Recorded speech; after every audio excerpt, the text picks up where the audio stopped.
So, those who were here last year, how many people were here last year? Last year?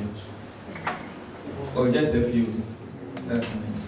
So last year we had a very long segment on the business side of photography. We spoke about a lot of things. We scared ourselves.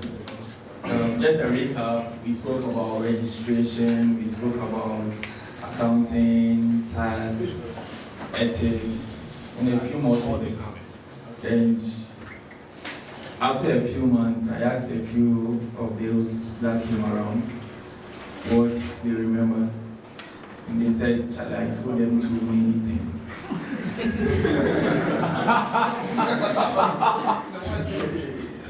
In other words, they don't remember anything I said. So this year I decided to make things a bit more streamlined. So I'm going to focus on one major section that I think we all would like or would appreciate more, which is how to get your dream clients. We all have dream clients, right? Yeah. How many people would like to keep shooting maybe 20 images for 50 CDs for the next 10 years? Oh, some would. I mean,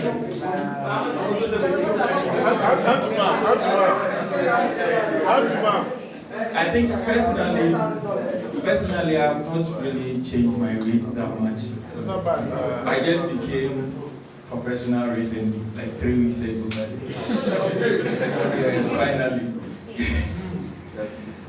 Finally, I became a professional photographer. I've been a hobbyist for 4 years. But yeah, I was getting some good money somewhere. You can't sacrifice those amounts. And for the past 3 weeks, I've realized quite a number of things. No, the first one.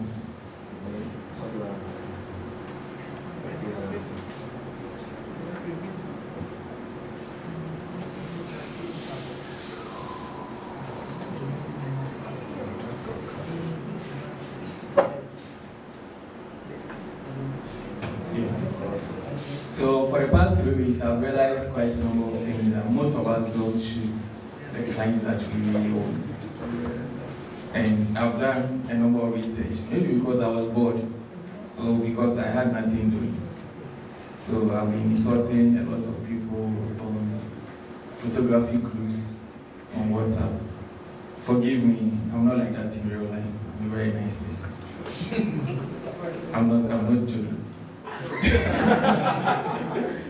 All right, so this topic is mainly focused on how to get your dream clients. It's more of not the outward look of it, but more of the internal, what you should do to attract. Because there are two things, there's marketing and there's sales.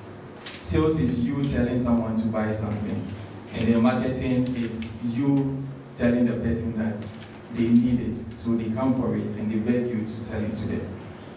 That's marketing. If you don't get to the point where people come to you because they want you, they want Ghanaian to shoot, or they want Ifya Bilonier to shoot, or Queen Shatta to shoot, you'll be out of business soon. Because then you'll see options when it comes to you. You'll say, oh, but this new person can do the same thing for cheaper. Why should I still go to you whilst you are increasing your rates every year? And that's the interesting thing, we keep increasing our rates. How many of you are wedding photographers? You shoot weddings or events? How many shoots portraits, like studio? Okay, how many don't shoot at all? Well, thank you. Because I realized some hands are down. Some of you coded their hands, which was any question, they are down. Please, who sent you? Is it my house photo? So I just do a quick introduction of myself. Some of you know me, but some don't. So basically, this is me in a nutshell. This is what I've been doing with my very young life. Yeah, I'm a very young man. hopefully in my 20s. Are you sure? Let's take it like that. How do I look? 65. No. So basically, I've been a tax and business consultant for 7 years. Photographer and catalyst photography, which is now a professional.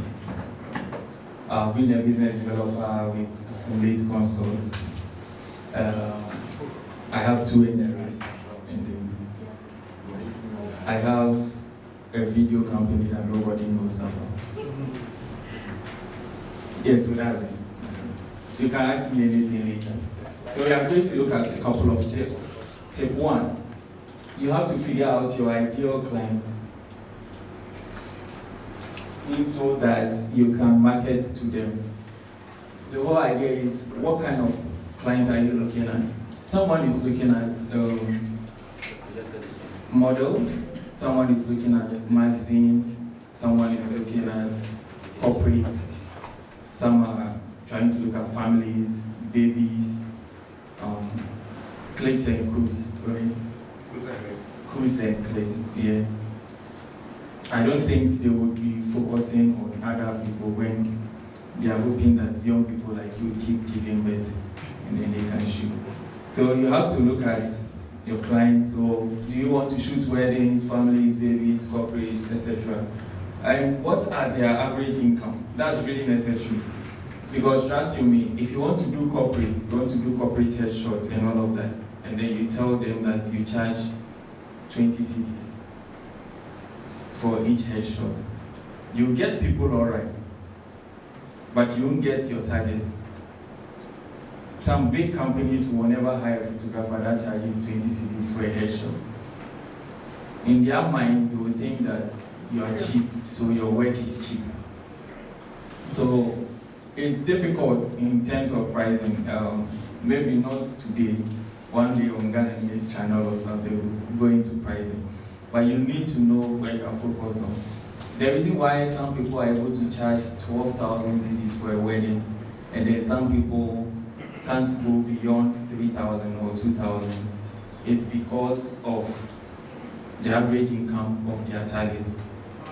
If I was born in Chazaku, and all my friends are really well-to-do, coming from a rich family, I can charge 7,000 right from the birth, and they might be willing to pay. So I'll grow up in that kind of environment. If I come from where I grew up, which is Fadama, even shooting for free is a challenge. Yeah, you have to beg them. Oh, don't worry, I'll shoot for free. And then you say, Nick, I don't like pictures. So you need to know the kind of audience you're targeting. And luckily, we have social media. So you can still be in Fadama and be discussing with people in Chadako, Legon, Airport Hills, and all of that. And you need to know where they hang out. It's really necessary. You have to be cautious about where you go, the parties you go to, the events you go to. If you really want to meet those that call the shots, you can't go to certain events like, forgive me, but you go to La Pleasure and then you're having underground artist events, and then you say you want to shoot Sarkodie, Stoneboy. They won't be there. You can go to 100 of those events and you will never meet your target market. You have to be conscious about it. If you want to meet the CEOs, the MDs, because you want to go into the corporate world, look around, go online, search for events you think they will be there. Go, network, introduce yourself. For me, I'm very cautious about where I go to. That's why a lot of people don't meet me in town just like that. I'd rather sleep on a Friday night than just get up and walk around. You need to make sure that every step you take is making some form of money for you. And it could be deferred income in the sense that you're not going to get the money now, but you get it later. you are building a tree. So that's the only way you can do it. For me, I'll be very honest with you. It's not been easy. You might see certain things online and then you think it came overnight. I can tell you a story, like stories of a lot of photographers that shot for free for years before their first gig came, because they were building a certain tree. So if I shoot Queen, I know maybe this gentleman will see the image I shot of Queen and then call me for a shoot. I might give him a discount because he can't afford. But my main aim is for Joey to see my image. So I might be cutting down on my pricing until I get my target market to see my work. Then from there, people shoot events. I don't know how many people have shot concerts here. How many shoot concerts? Like, if you've ever shot a concert. Did they pay you huge for your first concert? I'm sure you even contacted them. You're like, Charlie, I want to shoot this. And then you shoot, you tag them, others see, and then they start calling you. And then they start paying. And before you know it, you start shooting Afrima and the rest. So that's how it is. Number 2, tip number 2, which is really necessary. Don't undercut your prices, but offer individual sessions. For the past 3 years, that's been one of my biggest hurdles. When you charge, let's say, for a portrait session, how much do you charge? Who is willing to sacrifice their rates? 450 per hour. So 450 for an hour. For how many images? You get everything softly edited before you pay extra for retouching. Great. That's right. Everything is softly edited. Yes. So like color correction. No color correction, light correction. Okay, so let's assume that 450 was going to give them, say, 7 retouched images. Let's assume. Now, if someone comes and tells you that I can't afford 450, can you reduce the price? What do you think the general case will be? Okay, I can do it for 350, right? That's what we keep saying. But the best approach is rather to say, oh, okay, that's fine. You can't afford 450 for 7 images. So maybe let's reduce the number of images to 4, considering what you are using it for. Maybe it's a birthday shoot.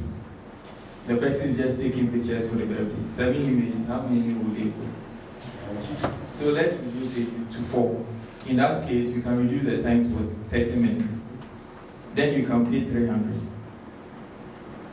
That's a way of you discounting without really doing what? Not cutting down the price. Because your price is fixed. Just when people come and say, oh, you give it to me for 300.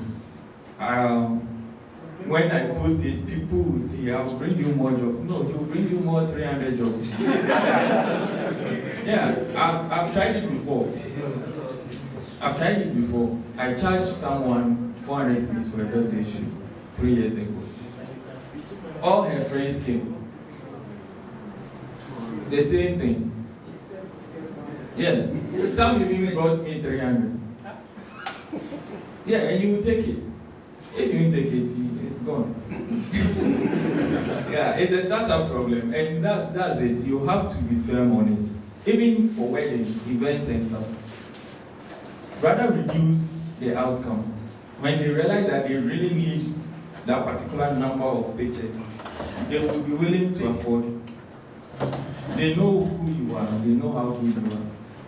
For me, I've always said that if you come and then you send me a message on Instagram or on WhatsApp, you've seen the quality you are looking for. So when someone comes and says that, oh, but I even contacted this other photographer and then he's charging cheaper than you are. You don't say that, hey, as for me, dear, I use my own camera. My camera is expensive. That photographer uses a 7D, me, I use 5D Mark IV. The client doesn't care. they always care about what is going out of their pocket. But your work is good, you have to tell them, I understand that this person charges less, but that's the reason why I don't take on a lot of clients, so that I can have time to work on the clients I already have very well. So that's the value I'm giving to you. That's what you have to say. But once the person, you charge the person 2,000, and then the person negotiates and it's up to 600, you know what they will say? So you can take 600 and you want them to pay. Yeah. And it will go a long way. Instead of them taking a good word for you out, they'll say, oh, this guy here, Charlie, if you are not one, the way you hit your head there. And we hear it. Funny enough, I was lucky being in the corporate world. I hear some of these things. When we are going for events, I tell them I won't shoot. Because I don't want to shoot for where I work. And I want to have fun too. And then they'll keep contacting people, asking for it. And then they'll be insulting them. Like, this guy, just taking pictures to you, you want to take 3,000. And then you say that they don't care about, all they care is pictures.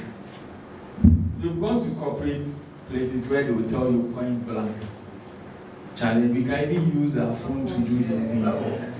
Why should we go and pay all this money? But that's where your knowledge should come in. We understand. Most of us are semi-professionals because we are still trigger happy. We like to take the pictures. We are here, most of us have our cameras out, taking pictures. But don't forget that, for instance, if your camera has 300,000 shutter counts, you are supposed to make an equivalent amount of money. Yeah, that's true. There is no way you see MTN throwing away their data just like that, because they are data happy. So you buy 1 gig and then they'll say, you can actually take 10 gig. No, even if they do a promo, there is a reason. So you have to be cautious about taking the images. What if you are using film? What would you do? What would you do if you are using a film camera? When you put in that row, which has, is it 36? 35. And then once you put it in there, you miss the first two. Because you have to waste it in order to get the exposure and everything right. And then you go and then you start shooting. Like, how many frames did we shoot? Do you know how this event would have been? Selassie would have taken like 1 hour to explain everything. And then take 1 or 2 pictures. And then we are done. That's the kind of mindset you should have. You should be cautious about what you take. It's fine. At the beginning stage, you'll be at the experimental side. You want to shoot friends, you want to shoot colleagues, all of that.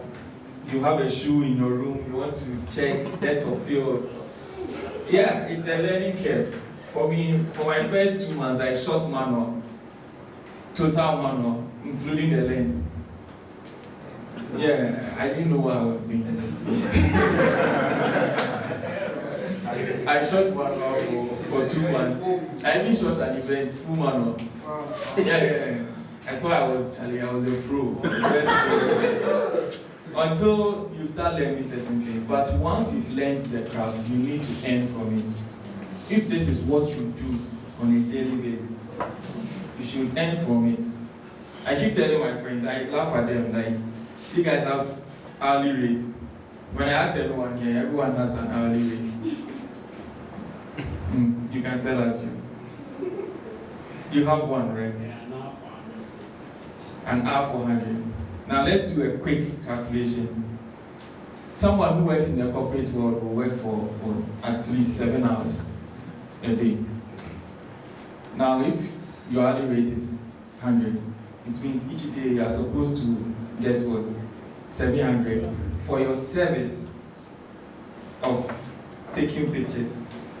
Now afterwards, you'll be paid a creative fee, right?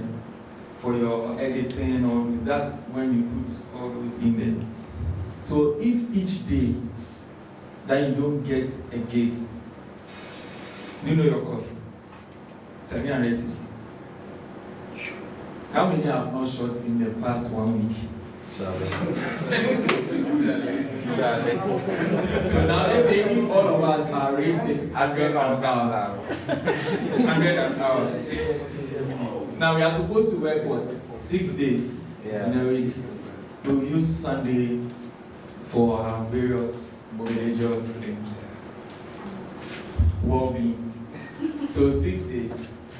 6 times 7 is somewhere around 42.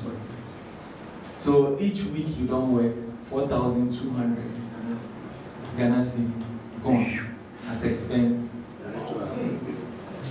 In a month. This thing be like Revelations. Right? You didn't read Revelations though. In a month 16,800. Like that. So even if you shoot 2 weddings in a month, you've still not done anything. If you claim that your child rate is 100 an hour, so imagine those who have the 450. So sometimes we feel like if we are not shooting, we should sleep. I don't believe in that.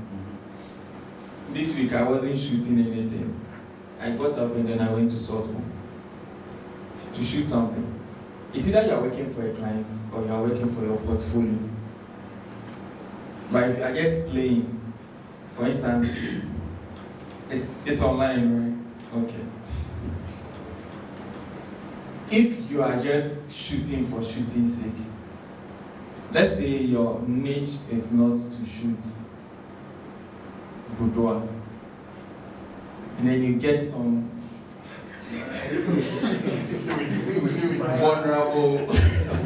vulnerable young lady who is also trying to find her feet in the modeling world, and then you just strip her naked and then take a picture that you are never going to use. You are just a pervert. Yeah, I'm sorry, but you are just a pervert. You have to shoot for a purpose.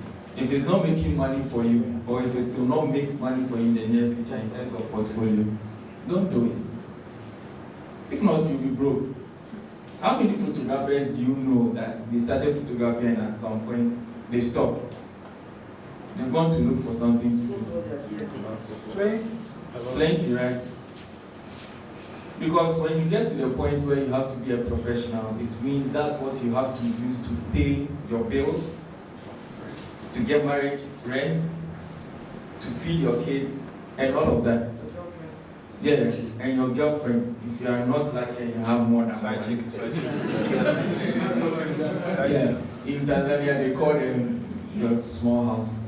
If you have small houses, you have to manage all of this. And that's the risky part, because some people have the regular work and then photography on their side. And then they feel, oh, they are still making it in photography. Instead, they are using their salaries from their regular work to buy gears. Why would you buy a Mark IV when you charge 200 cedis per shoot? A client that will pay you 200 cedis doesn't care about Mark IV. So buying gear is something you have to look at.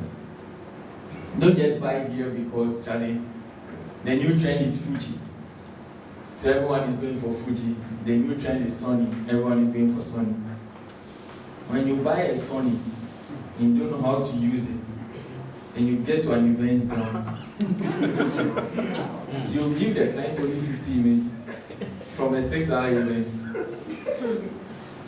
I'll tell you, I switched to Sony when I stopped events because I knew the reason why I needed the Sony. I use one camera only. One camera, one lens. I've used it for, I think, 3 months or so. when I need an extra lens, I go to my good friend, Zach. Yeah, who will give me his lens and then I'll use it. But that's the thing, you don't buy gear because it's the new thing. You buy gear because you need it. Don't go and buy 6 studio lights when you can't even.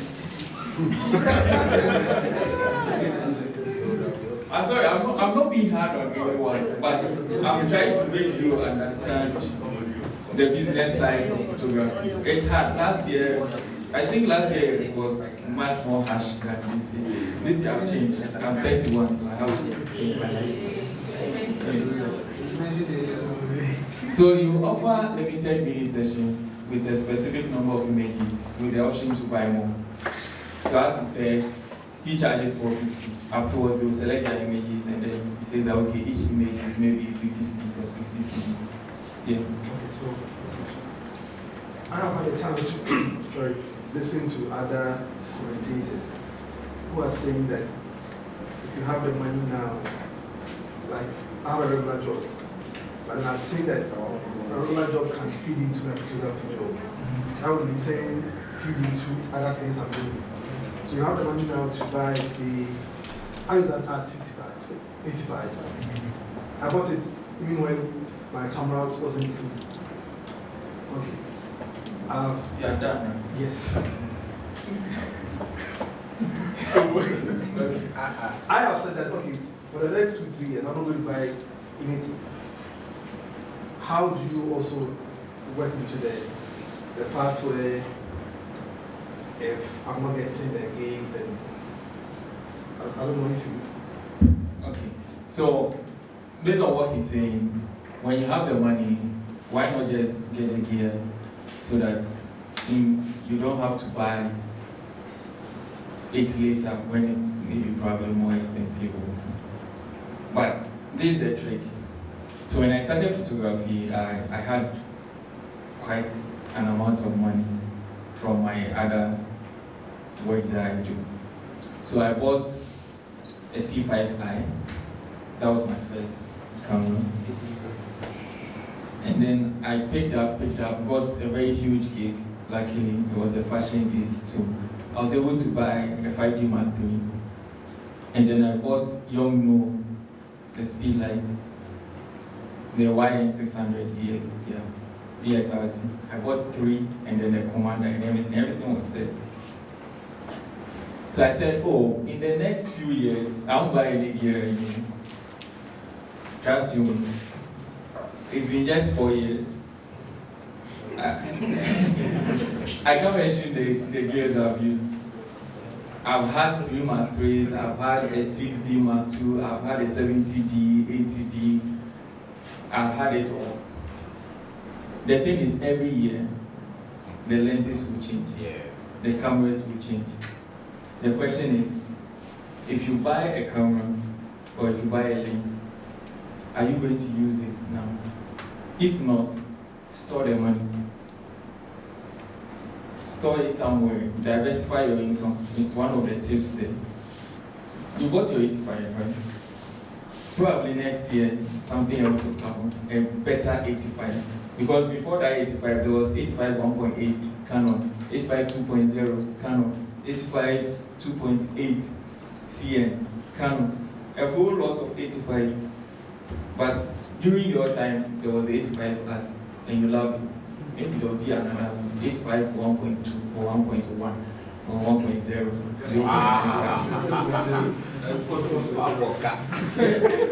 And then you might like it.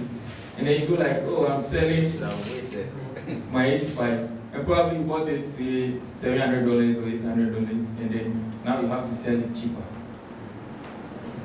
Makes sense. So why not do it? I mean, if you're a hobbyist, it's fine. You started as a hobbyist. I've known you for a while. But if you're a hobbyist, fine. But once you turn pro, first rule, get rid of everything you don't need. If not, you'll never learn. I had all the lenses, and I was living the life, all the lenses, and I learned nothing because I could never push my gears to the highest limit. I was always comfortable. Because instead of maybe pushing my 51.8 STM to its limit, I had a 51.2. Just put it on. And then open it up. And then that's it. But maybe even what I was shooting, you didn't need a 1.2. But you use it because you have it and you feel comfortable. I hope you understand.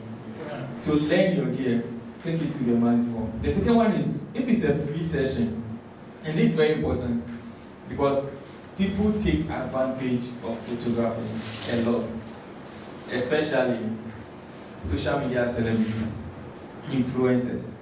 It's a win-win thing. It's difficult. If it's a free session, agree with them that one, they are going to share their photos online, they are going to tag you, and then if possible, they are going to leave a review, maybe on your Facebook page, they'll leave a review, because it all goes a way to boost your credibility. Don't assume that they will share the images and then tag you, because I've seen people do that a lot. Someone puts their picture in the query, hey, so you won't even give photo credit. No, they won't. That was not the agreement. So you have to agree. Agree with them, agree timelines. I would have insisted on contracts, but yeah, you're Africans. You're scared of papers. Yeah. If I'm shooting with you and then you tell me to sign the paper, I'm out. Yeah. So it's difficult. I hope you're okay with this. Yeah. One, don't undercut your prices. Rather reduce the output. Me, I'll be testing people online. I have more than 8 accounts. Okay. How about this? Yeah. I'm not going to undercut my charge. Mm-hmm. But I say I'm going to stick to 5% discount. Thank you. I say I'm going to stick to a 5% discount on the charge. And I'm not coming down on the 5%. I'm still going to keep your 7 or 8 pictures that I'm going to give you. Okay. You know, there are genuine cases where the clients will actually not be able to afford the price. They have a budget. I've met clients like that. It was like, my budget is 500. I really need these images, but my budget is 500. There's nothing I can do about it. So even your 5% discount will still not help. Let's say if you are charging, say, 900, 5% will still not help. Because they can't afford that 840 that you are trying to charge. So at the end of the day, what do? Do you still take the 500 and give them the 9 images or 10 images? Okay, so how about you telling me your budget? And I try to work within the budget that you have. They won't. They won't. Even individuals don't want to tell you their budget. Even if they don't ask other photographers, they don't want to try. Are we also not from a background where, generally you go out to the market and people bargain? It's assumed that this thing is priced at, say, 5 cities. The person is going to go from 8 and come to 5. So the same mindset that clients have. And I just sat down and realized that we have, that's what I say, we're trying to create a niche and find ourselves, brand ourselves a certain part or portion of the business. We have a lot of photographers out there. As you said, someone said, we can use our phones to capture and stuff like that. And so, okay, we don't like it. Cool. There's someone out there who is maybe using a T5i with a 8055 lens with a pop-up flash. And if the packard price isn't too much for you, if you get 200 square, then be good to go. Yeah. So how do you understand this? Well, that's it. I think that's why one of the important things about this workshop is the fact that the branding was done first. If I ask right now that how many wedding photographers do we have in Ghana? It's a lot. But how many of you know Focus Emblem? You all know them, right? Yeah, but you've heard focus on them. You've met it. That's great. How many of you have heard Bob Pizza?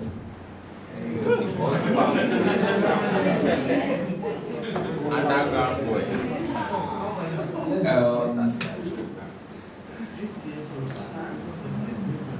How many of you have heard breathe-in photography? No, right? Exactly. So, and do you think focus and blur take 500 cedis for a wedding? No. But there are photographers that take 500 cedis for a wedding. Yes. So branding becomes much more essential in the sense that, yeah, there are times where you actually have to cut down because, mind you, your payment is not just income. It's not just the money. Sometimes your payment is even, it's a ripple effect, even based on the person you are shooting. Believe me, if let's say, JD, like John Dramani, is having his birthday party, and then an event person comes and says that, Charlie, this is a good opportunity. You just go and shoot for me. Take this money. Maybe naturally it should have been like 4,000 for the event, but it took less than even 40%. Because I know when I add all the gains from that event, it's going to be more than the 4,000. Because once you are shooting there, then you are doing what? Exactly. So first and foremost, you are shooting, you've undercut. But you want to make sure that as much as you've reduced something or you've lost money, you are going to gain it. So if I'm going to shoot a CEO's event and they say our budget is very small, our budget is just 2,006 for that day's event, I am going to take the 2,000, knowing that I'm going to meet a lot of CEOs. And when I introduce myself well and I package well, I can get some few jobs, even if not quite soon. In the near future, I'll be able to get those jobs. So it's all about the networking, which is very key. Vinny, can you please sit behind it a bit more?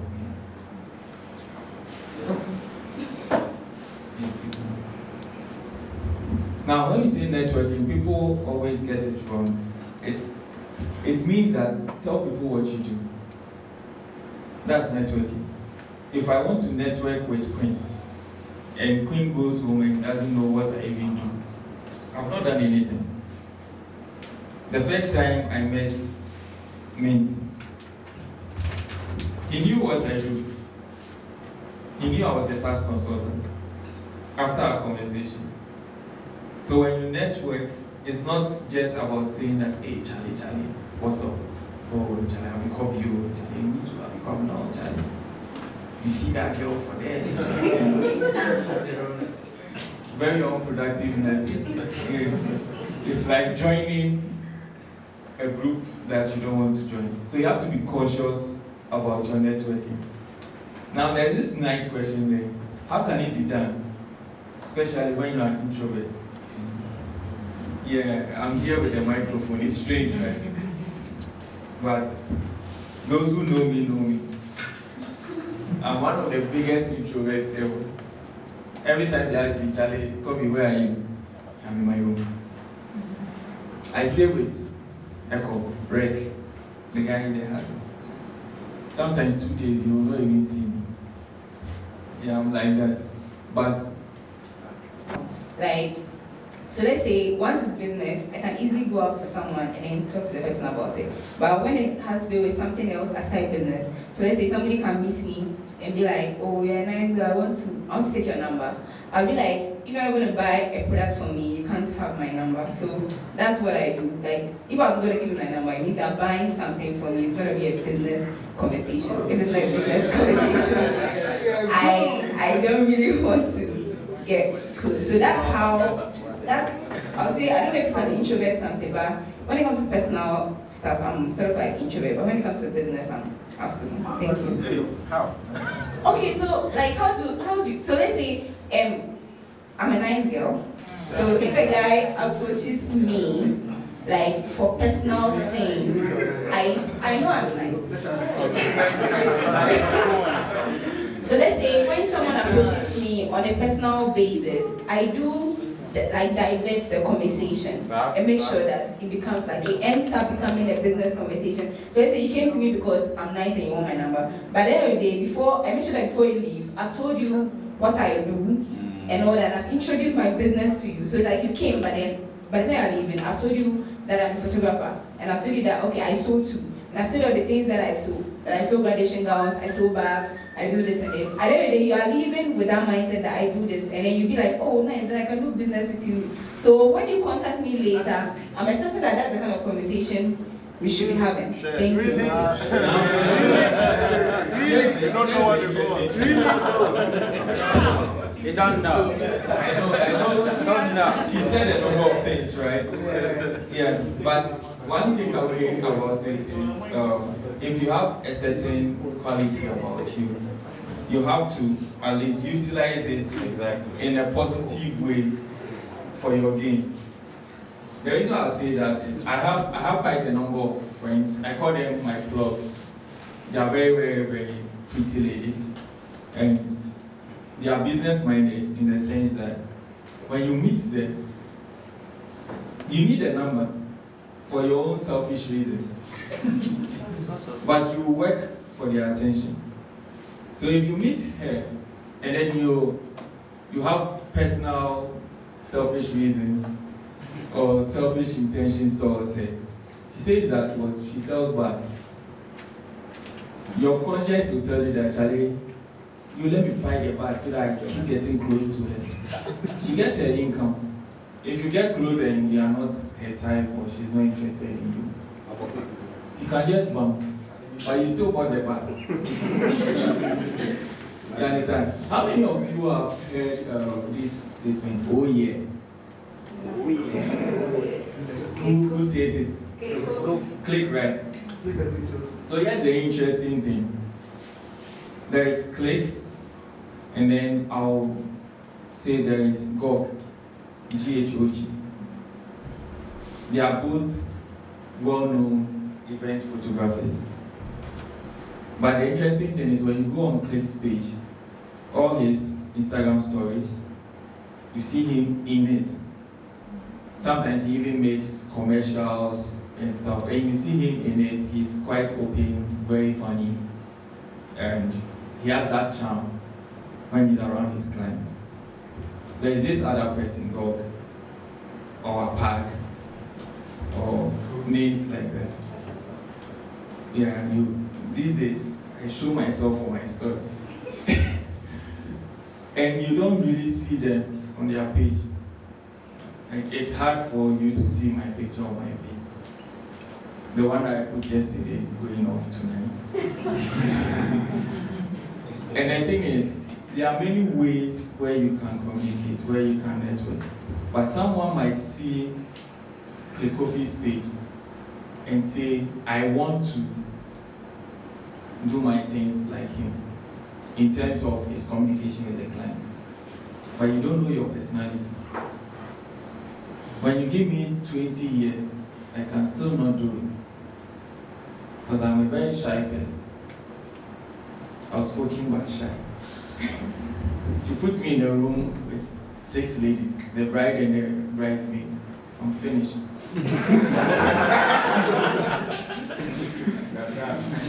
I'll shoot details to someone. One of them asks you, oh, won't you take a picture of us? But you see Click in there with his phone, and then you'll shout and say, oh yeah, shall I shoot with Clay? It's cool, it's nice when you watch them, right? You need to find yourself. The way I do my networking is I use the tree kind of networking. So I want to know Queen because it's easier for me to know Queen.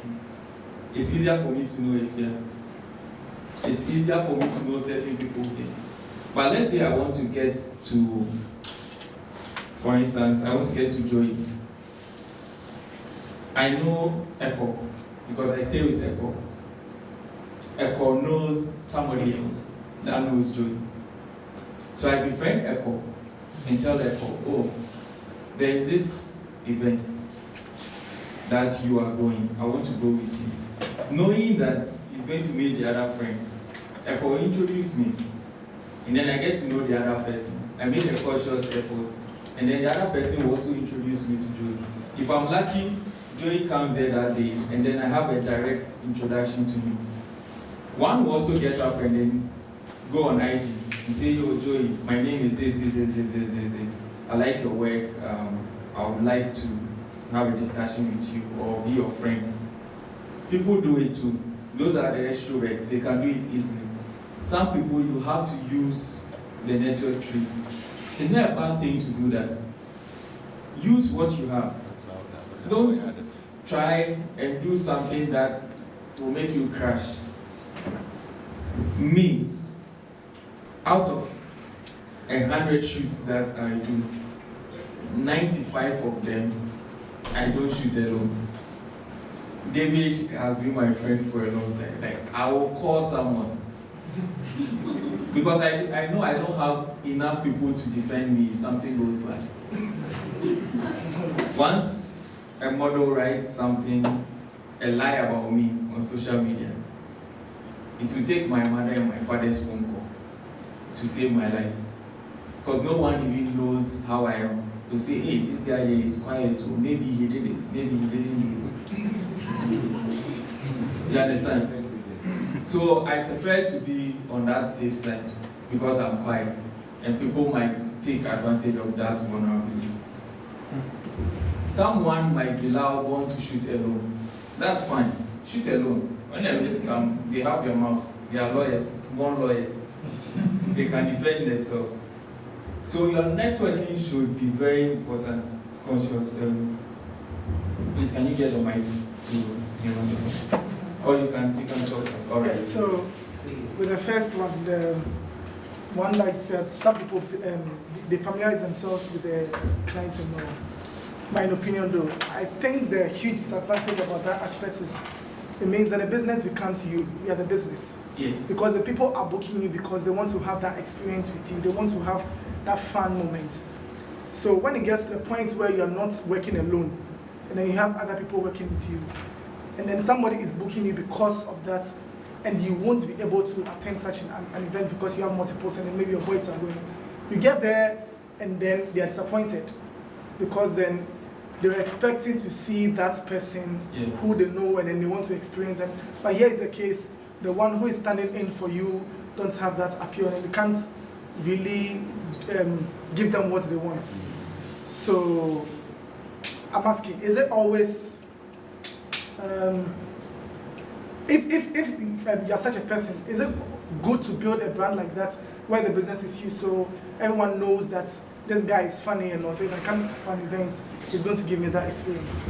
Well, you know, there are advantages and disadvantages to that. One of the disadvantages is what you just said. If you are not there, the client feels like maybe you are not taking their event serious or something. But the other advantage is there are clients who actually want to schedule their wedding date based on your availability. Yeah. And there are some clients who would want to pay more for you to rather be at their event and send your small boys to the other event. Yeah. All these are dynamics. And for me, I feel personal branding helps the most because let's say you have 4 weekends, right, in a month. And if you are that hot and the brand is built around you, it means you can only shoot 4 weddings in a month. Because people would want to enjoy the experience. So if you want to enjoy my experience, then it means you have to be able to afford that spot. Exactly. So there is this video guy, I forgot his name, starts with VK or something. Go. No, he's outside, he's from US. What he did was when he started shooting, He was shooting 4 weddings a month. And he was charging, I think, $1,000. He got so big to some point, and then he decided to charge $2,000 for a shoot. So he was getting only 2 weddings a month instead of 4, which means he still gets his 4,000, but has more time to provide better quality. He kept going till he was able to get 4 weddings each month for $2,000. Then he increased it again to 4,000. And he ended up getting only 2 a month, which is still 8,000. And then he kept growing. Now he charges around $40,000. And the whole thing is that people want to see him, not the brand. They want to see that individual because he makes them feel good. So if your model is around that, that's fine. I mean, unfortunately for some of us, the brand is our name. So when I send Joey there and then they say Catalyst, there's a problem. So that's it. For networking, you have to be conscious about it. Draw a tree. I wish I could. Can I? I can write a tree. Okay. So let me try. Let me draw something.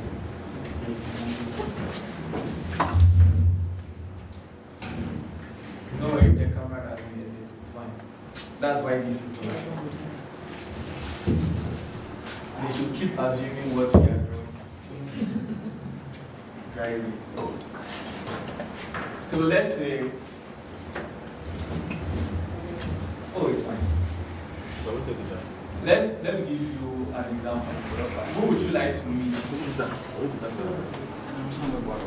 Which mentor of yours would you like to meet? Just a name. We are thinking about it. Anybody from here? Any prominent person you like to meet? No, it's easy.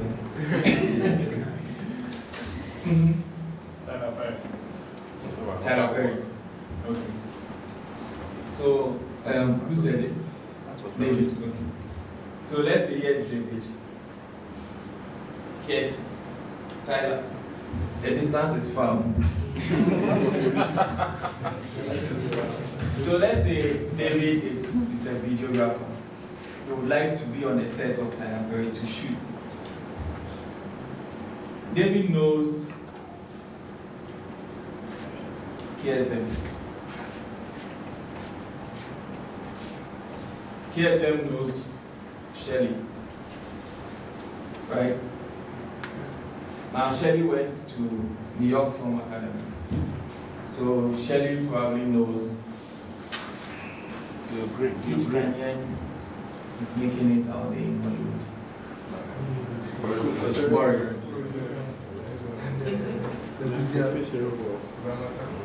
So Shelley knows Boris, knows Michael Blackson, and then knows Amma. Which Amma? If you don't know, you don't know. Now these guys, let's say Boris knows Idris, right? Idris knows this guy is white.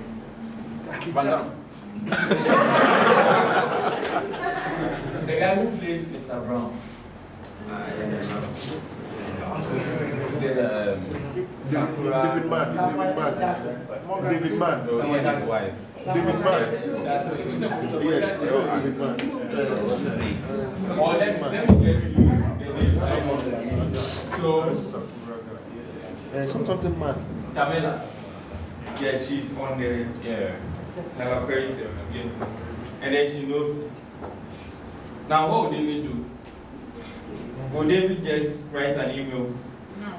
What are the chances? It might be possible that he will respond. there's possibilities there. And every day you But- send one. The chances are. So David will do what? Contact KSM. And then increase that relationship that they have. And you don't go to your network saying that, oh, I want to meet Tyler Perry. And I know that Shelley knows these people and this person knows this. It means that you are trying to take advantage. So maybe there is a relationship there. David has been on KSM sets for a while. So can go and then seek for an advice. Say, okay, I want to expand my business. What do you think I should do? Because I've studied your business and I've realized how you get things done. So David learns something from KSM. But the whole intention is to get to Tyler. So after he does that, he says that, oh, if there are some events that you are going, I would like to go along with you so that I meet some of your people and then I can interact and increase my network. Then KSM will say, oh yeah, of course, I have this event coming up, or there is this shoot, or there is this collaboration I'm doing, probably with Shelley, because they are both at Sparrow, right? So through KSM, he meets Shelley. And then he's still building his skill. Don't forget, you have to build your skill to the level which is acceptable by Tyler. So you are taking pictures, but you have to take better images. Keep building yourself. You've all seen people's images. I have seen a fierce images from 3 years ago compared to now. It's building. So you keep building yourself to the point where Shelley feels that what you do is actually something that she wants. So now there is a big movie coming up. She would like to bring in someone on board. And then says that, oh David, I think you can come on the set. Then through that shoot, you get to meet some of her contacts that might even know Boris. So you are calculating. You know that this year is what? Year of return, right? It's likely these guys will drop down. So you are increasing your friendship with Shelley to the point where she can tell you that I'm going to this event. Let's go. That's your main aim, because once you hit this mark, you are in. So they all come down. Idris, Boris, Michael Blackson, all of them. You get a chance to interact with them. Whilst you are doing that, you are networking. You are telling them what you do. Some check your work out and they go like, ah, this guy is really dope. And then send you a message or send a link to another person to look at your work whatsoever. Before you know it, you get Idris to appreciate your work. And then you say, oh, you'd really like to be on Tyler Perry stuff. And then you say, oh, I know someone who is on that set. And they introduce you, because now you are getting close. And if he likes your work, then you can easily get there. So you see, it's taking a long way, but you still get there. And whilst you are going through this, you are building a very strong network that keeps bringing you income. So it's either you go here or go here. There will be time wasted here, but there will be income received here. So networking is difficult, but just know your niche and then see how it goes. I hope I've said something. Let's continue. Now, number 4. Before, please. Yeah. You're saying that from where you network and then have all those interaction with them before you get to Tyler. He said something that I beg to differ. He said that there will be time wasted. Earlier on, you mentioned that whilst you won't get through KSM to Shelley and Boris before Idris and all that, you'll be improving on your craft. So I don't think it would be right to say that going through that process is time wasting, but rather. But that's not what I said. No, I think let's just look at it on the substance over form. Yeah. My command of the English language is, my fancy is better than my English. So bear with me. Now, number 4, something that we rarely do, ask for feedback. We only prefer the challenge, your pictures are dope. They are dope. I really love your pictures. Then we'll screenshot, then we'll put it online. I've done it before. I did it recently, crap. Now, when it's bad, how do we take it? We screenshot, we put it in the WhatsApp group, then we damn the person. we don't know how to take feedback that easily. But I think it should be something that we should learn how to do. Take it. It's hard. I'll lie to you. When a client tells me that my work wasn't good or it's not the best, they expected more, it hits me hard because we are artists and we are sensitive about what we do, right? But then, once you get that feedback, once you get that feedback, what do? Ask questions.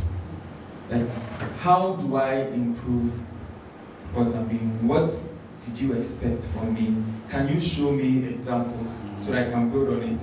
What you are doing is actually, you are telling the clients that I'm sorry that I couldn't live to the expectation you wanted. But next time, if I do that for you, I'll do it better. And it's easier because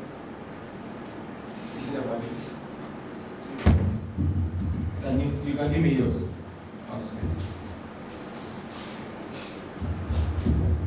So in that case, what you are doing is you're actually telling the client to give you a second chance. And believe you me, you will perform better once you get a second chance. And once you do it, the client will see the difference. You're like, oh, I have a client that I've been working for 3 years now. The first time was a bomb. It was terrible. Okay. Saying I should sit down. Sorry, video guy, I'll give you a hard time. I'm unable to sit for long. So what the client did was to tell me he didn't like the images. And then he thought it would be something like this. So I took the screenshots, I built on that scale, and then we had another shoot. And then he was like, can you add this to it? I added it, and then for 3 years now, we've been building a very solid brand for him because of how I took criticism. So you need to take the feedback, you need to work on it. Now, when you see a portfolio like this, what does it tell you about the photographer? What kind of photography does he do? Architecture, right? The next one. What kind of photography? Events, right? Concerts. Next. Weddings, right? Okay. Now, that's tip number 5. Share what you want to attract. If you want to attract wedding clients, you can't share concert pictures. If you want to attract architectural clients, you don't share what? So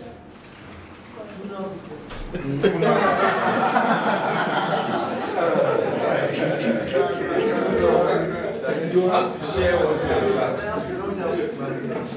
Those who know me know that every single weekend I shoot decor setups. Every single weekend. I've been shooting it for the past 2.5 years. Today, I'll be going. Every single weekend. But when you go on my page, this is what you see. Currently, this is my page, excluding my picture. Now, when you see this, can you go back? Did you know I shot this? No. If you look on my IG page compared to this, you wouldn't know. Go back. I shot this, and then I shot this. But what? Yeah, I shoot them. But what I want people to see is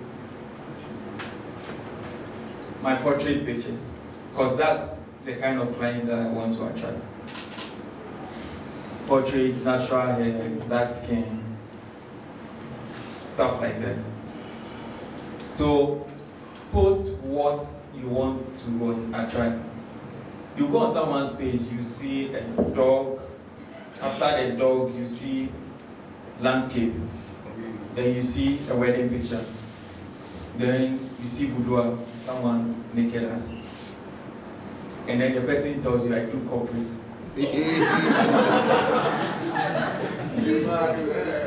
So when you send that link to the person who wants to book you for that job, and they go on your page and they see things that doesn't interest them, I mean, you've not done much. Gone are the days where people look for photographers. Now people look for specialized photographers. And I'll be honest with you, if someone shoots wedding all the time or posts weddings all the time, and you shoot everything and post everything, and you guys have the same skill level, they'll go in for a wedding photographer if they need wedding pictures. So I know you've heard in the past people say that, Charlie, if they want you, they want you. No. If they want you, is what you are showing them. So please, post what you want to attract. 6, I can't say it more, just be professional. Be professional in the sense that you should know how to communicate. IG for a photographer is not a personal page anymore. Your ID is your email. Your WhatsApp communication is your email. If you are with peers, fine. But whoever contacts you and says, hi, my name is Ajwa, and I would like your service, the conversation changes. You can't use things like you can't say sir. Treat it like an email conversation. Stay professional. Secondly, stay ethical. The fact that someone comes into your studio space or you go for a wedding doesn't mean you can say certain things to your client. You can't tell your clients, Charlie, you have beautiful breasts, you have beautiful ass. You don't say that. Don't try asking your client out on a date because the person is trying to give you a gig. You don't do that. Stay professional as much as possible. Stay ethical, please. And deliver on your promise. If you say 1 week, don't give an excuse. Even if your leg is cut off, the client doesn't care because it's not the client's leg. If you say 2 weeks, deliver on or before the 2 weeks.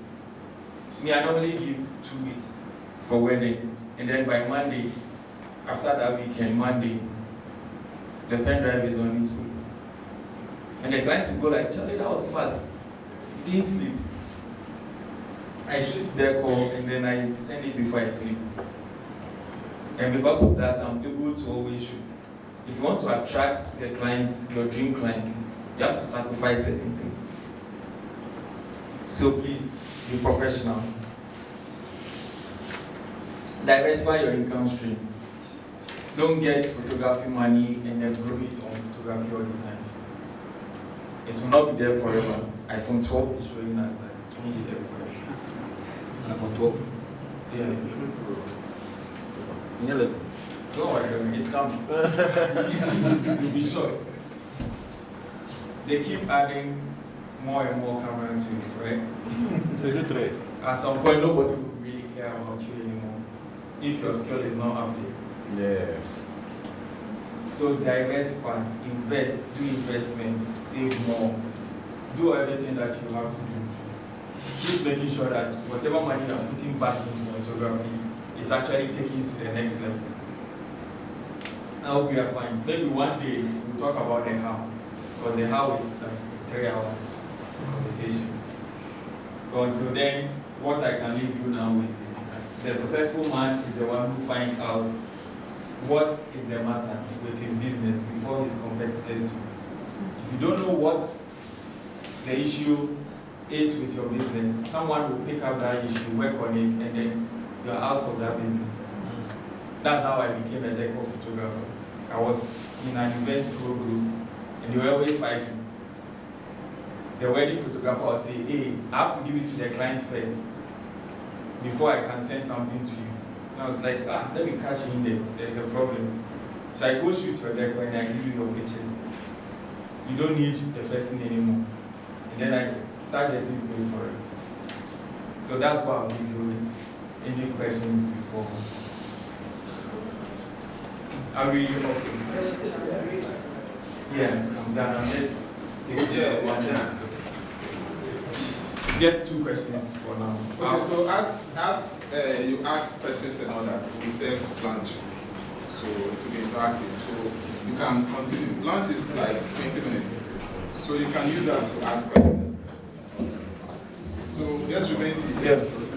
Who is that?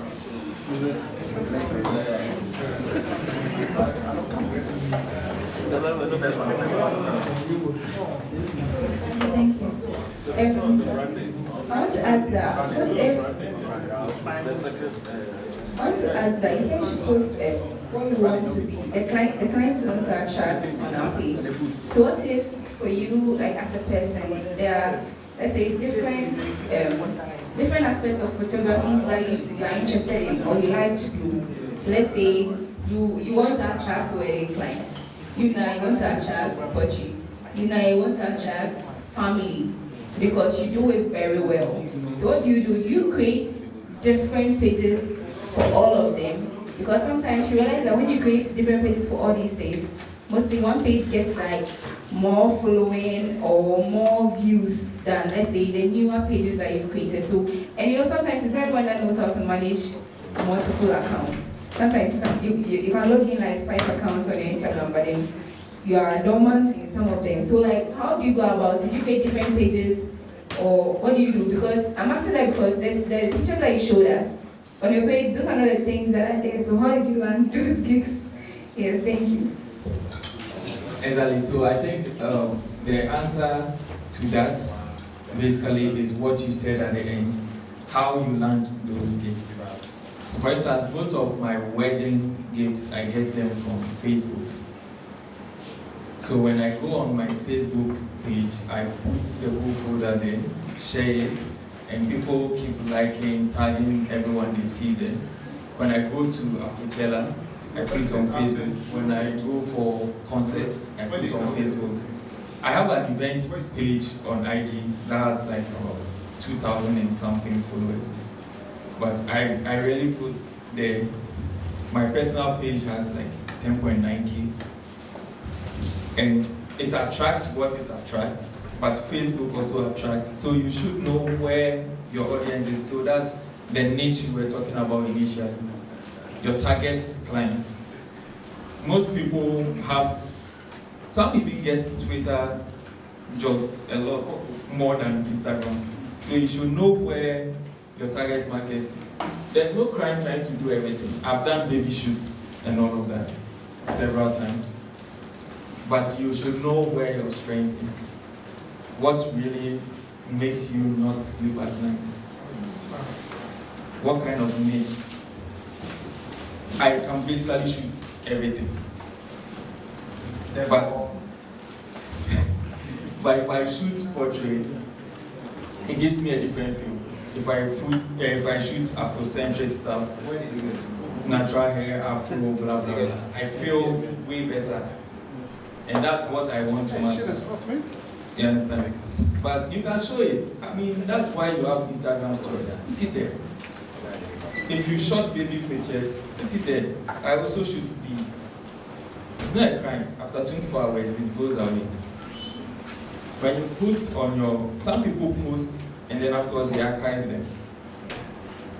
So just do whatever works for you. If you have to create 10 accounts to show all of that and you'll be able to manage all of them, fine. If you have to post it in various social media places, fine. Some people even just put it on their WhatsApp status because they want to shoot families that they know. So just check which one works for you. Me, for now, my stories on IG work for me a lot. That's why I show my face a lot these days. I'm still ugly, but you keep it cool. Yeah, you wanted to ask. Yeah, so with all said and done, especially it being a business of photography. Yeah. So in terms of contract, in terms of contract, what should be advice on that? Because I think when you sign contract with clients, there you stick to what you have to do, and you also stick to what they have to do, what they have to give you up. In other side of business also, registering, taxing, what should be advice on all those stuff? Because after getting all the market base, you definitely have to aim up. Well, here's the thing, from the beginning, that's actually what you have to do first, in terms of registering the business, registering your tax and everything. Once you get that done, that's when you focus more on these things. You understand? So, I spoke about that last year. I'll just touch on it a bit. If you can't do it yourself, get a professional to do it. Don't just go online and pick a contract and then just tweak it a bit and then say that's a contract. Because what works in US or UK doesn't work down here. So you need a professional to do that. You can just hit me up and I'll take you deeper into that.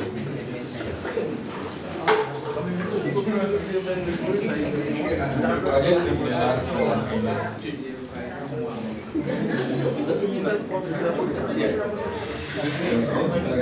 If you undercut your price,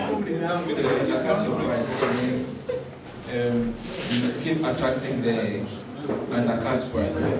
When does it change to your normal price?